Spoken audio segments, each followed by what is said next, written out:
Go. Okay, Alright. ready? In the landmark case, Bake versus the Regents of the University of California,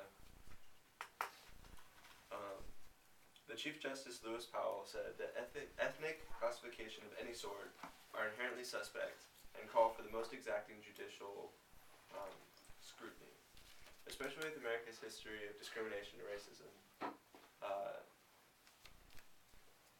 Many of us would like to forget about the need for affirmative action in our country. In an ideal world, we would have left all of that behind a very long time ago. But it's obvious things are complicated, and this is no ideal world. Today, I'm going to talk about not whether or not we should use affirmative action or not, but affirmative action reform. So this is my visual aid. Basically on a track, if you're running around, if you're in the outside circle, you need to be farther ahead.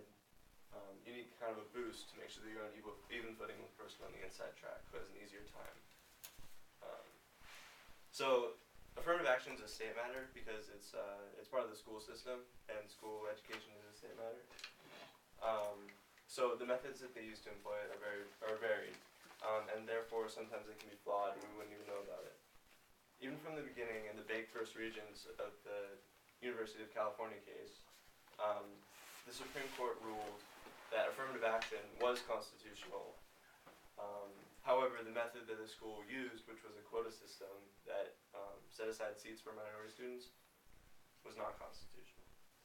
In addition, public support also supports affirmative action.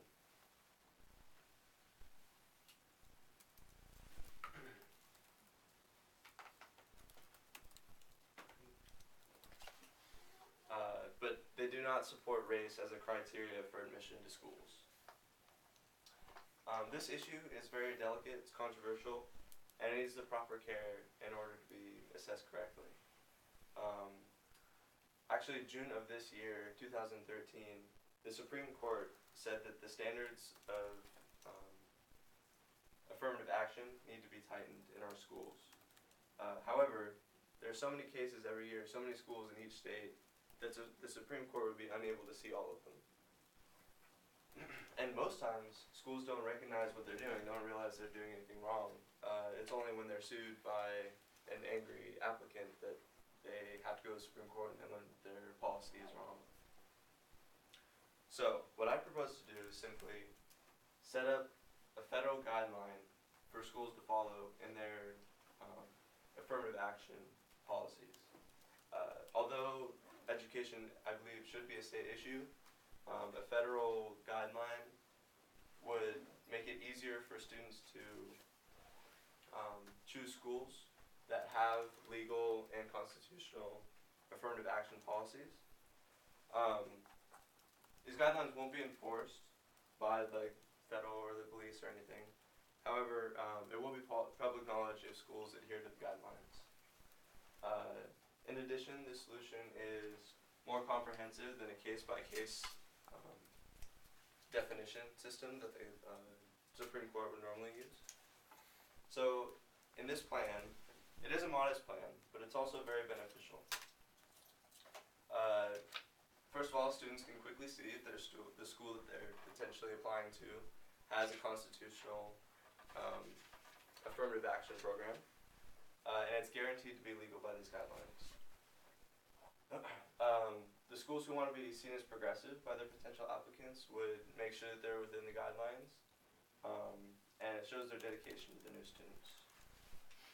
So, if you guys agree that we should take this small step in the right direction, it's actually easy to do what needs to be done. First of all, if it's proposed, we need to vote on it. We need concerned moderates to make their voice heard in the political arena today. We need people who are responsible and will do their civic duty to make sure that this policy is passed. And then secondly, we need to have it endorsed by the Supreme Court. Without that, it won't be constitutional, it won't hold any weight. After we have it ratified by the Supreme Court, we each need to work together to make sure that each state inducts these guidelines into their law. That way, it'll make sure that all the schools in their policies are they're following the guidelines correctly.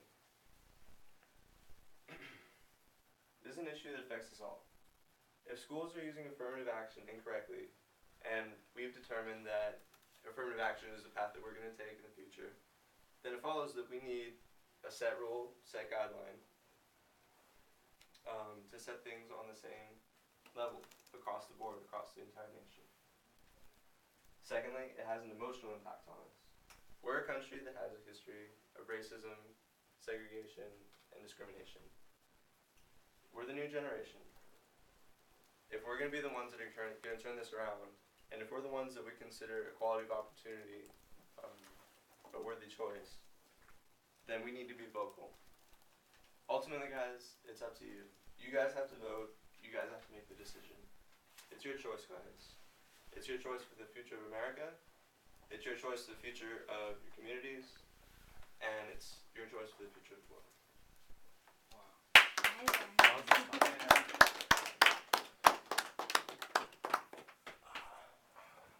Any question, guys? About affirmative action? I have a question. Yeah. Anyways, It's so mean. So, Yeah, I would say. how will it affect us? How will this affect us? Well, Yeah. you'll be sure that. I support it and I agree with you. How will I benefit? I don't know.